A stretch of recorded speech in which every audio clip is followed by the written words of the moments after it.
You worked for him for a long time. I was around you many, many years ago where you seemed to be having fun. There was a lot of fun going on at the Trump Organization. Working with Donald Trump. I enjoyed working with my colleagues there as well. When did it change? You know, I can't give you a specific time that it went from point A to point B. It was just a change. I will tell you that the gentleman that is sitting now in the Oval Office, 1600 Pennsylvania Avenue, is not the Donald Trump that I remember from Trump Tower. He's a very different individual. What's happened to him? I think the pressure of the job is much more than what he thought it was going to be. It's not like the Trump Organization where he would bark out orders and people would blindly follow what he wanted done. There's a system here. He doesn't understand the system. And it's sad because the country has never been more divisive.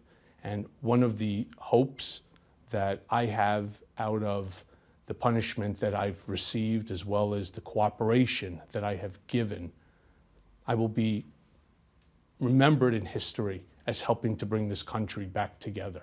The special counsel did say that you were doing your best to tell the truth about everything related to their investigation, everything related to Russia. Do you think President Trump is telling the truth about that? No. It's a big statement. If he were sitting in this chair right now, what would you say to him? Lay off Twitter, run the country the way that we all thought that you would. Be able to take the Democrats, Republicans, bring them together and bring the country together instead of dividing the country. You think he has ears to hear that? I don't know. I don't think so. Was yesterday the hardest day of your life, or is that going too far? It's an understatement. Yet you feel you've turned a corner. I know I have. And when you look back at the Michael Cohen who spent 10 years with Donald Trump, what would you say to him on that first day? What were you thinking? You knew better. You know better. How does this end for Donald Trump? You know, that sort of gets into the whole investigation right now between, the special counsel's office, the attorney general's office. You also have the Southern District of New York. I don't want to jeopardize any of their investigations. And you're still cooperating?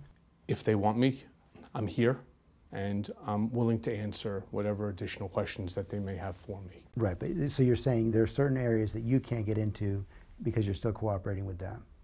Correct, and out of respect for process. Why do you think President Trump is lashing out against you in such a personal way, daily almost now, calling you weak, calling you a liar? Is he afraid? Seems like it. That's what he does. That's what he does. Are you afraid of him? It's never good to be on the wrong side of the President of the United States of America. But somehow or another, this task has now fallen onto my shoulders. And as I also stated, that I will spend the rest of my life in order to fix the mistake that I made. How are you going to do that? I don't know. One day at a time.